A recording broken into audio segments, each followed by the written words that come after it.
Tu publies sur les réseaux sociaux, mais sans stratégie. Tu as l'impression de publier pour publier sans obtenir de résultats? Si c'est le cas, ne manque pas cet épisode.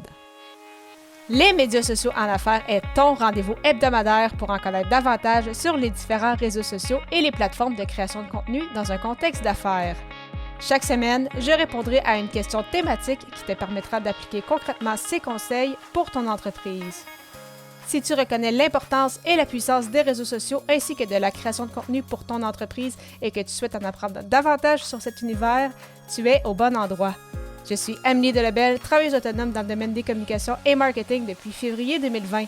Je travaille avec les réseaux sociaux et dans la création de contenu depuis 2014. Les médias sociaux en affaires est mon deuxième podcast après Athlète Entrepreneur, lancé en janvier 2019. Bienvenue sur mon podcast. Salut et bienvenue sur les médias sociaux en affaires, épisode 262, alors qu'aujourd'hui je réponds à la question « Est-ce nécessaire d'avoir un calendrier de contenu pour tes réseaux sociaux? » Alors je parlais à l'épisode 261 de l'importance de la structure et cela inclut bien évidemment le calendrier de contenu. Alors si tu n'as pas encore écouté cet épisode-là, je t'invite à le faire après l'écoute de celui-ci, donc simplement aller au ameliedelbel.com/E majuscule 261. Donc, vraiment, le calendrier de contenu, c'est super intéressant et super important pour ta création de contenu en général, dont, bien évidemment, les réseaux sociaux. Et pourquoi, justement, donc, est-ce important et pourquoi en avoir un pour tes réseaux sociaux? En fait, c'est pour ne pas que tu arrives chaque semaine en te demandant quoi publier, que tu arrives le lundi matin en te disant « Bon, ben OK, cette semaine, de quoi que je vais parler justement sur mes différentes plateformes? » Alors que si tu as un calendrier de contenu, et bien évidemment que tu as bâti ta stratégie en amont, donc avec ta stratégie définie, tu vas savoir à qui t'adresser, donc tu vas avoir défini c'est qui ton persona, ton audience cible. Tu vas déjà savoir aussi c'est quoi tes objectifs, donc qu'est-ce qu'il y a au final, pour quelle raison es-tu sur les réseaux sociaux? Est-ce que c'est pour convertir? Est-ce que c'est juste pour avoir plus d'abonnés? Est-ce que c'est simplement pour toucher un maximum de personnes? Bien évidemment, tu peux avoir différents objectifs, mais très souvent, on s'entend que ça va être justement de convertir, donc soit de vendre des produits ou soit de vendre ses services. Donc, au final, la statistique la plus importante, ça va être celle-ci. Et là, après ça, c'est de voir, bon, mais comment on peut réussir justement à les atteindre.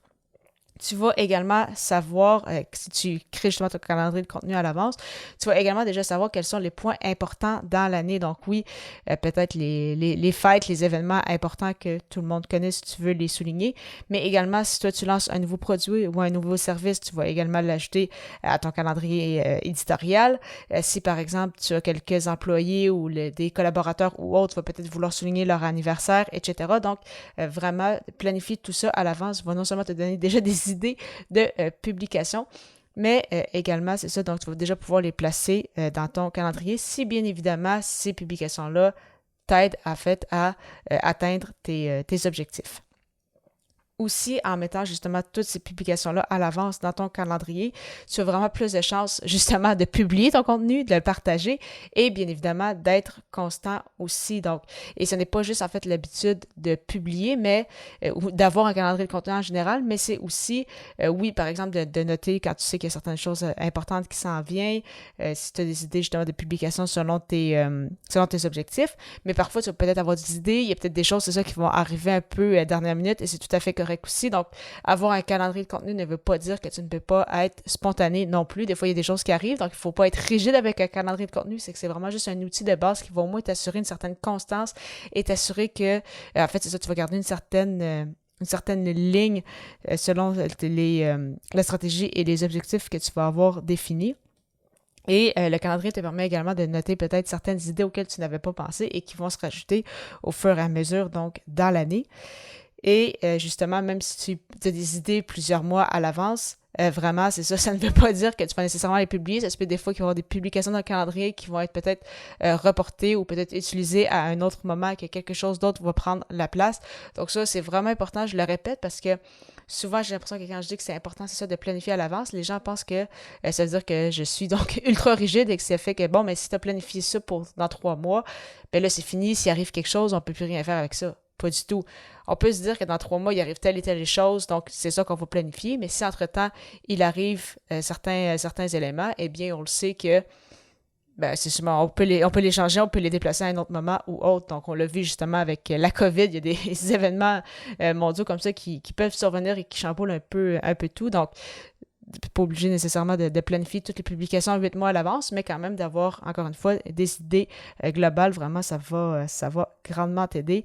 Et ça va surtout, en fait, t'enlever de la charge mentale, vraiment, à chaque semaine, essayer de trouver des idées, puis te demander qu'est-ce que tu vas faire avec ça, puis est-ce que ça va fonctionner ou non, puis ne pas avoir d'intention derrière. Alors que si tout est structuré, tu utilises un calendrier, tu sais quelles sont tes intentions, quels sont les objectifs que tu tentes de réussir avec tes publications sur les réseaux sociaux, eh bien, vraiment, ça va simplifier grandement tout ce processus.